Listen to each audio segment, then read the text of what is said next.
औदुंबर क्षेत्री श्री गुरूंचं चातुर्मास काळात वास्तव्य होतं. मात्र हे जगाला कळलं ते भुवनेश्वरी देवीमुळं.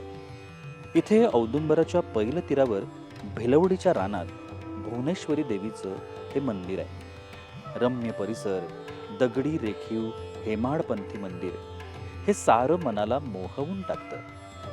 मंदिर परिसरात दगडी बुरुजे, दीपमाळ, हनुमान, गणपती, काळभैरव, महादेवांची छोटी छोटी मंदिरं,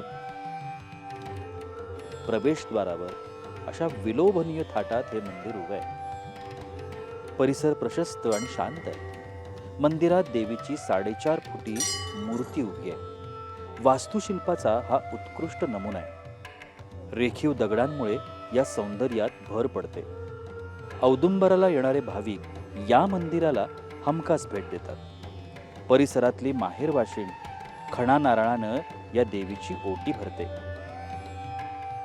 कोणत्याही ऋतूमध्ये इथलं वातावरण नेहमीच समाधान देणारं भासतं.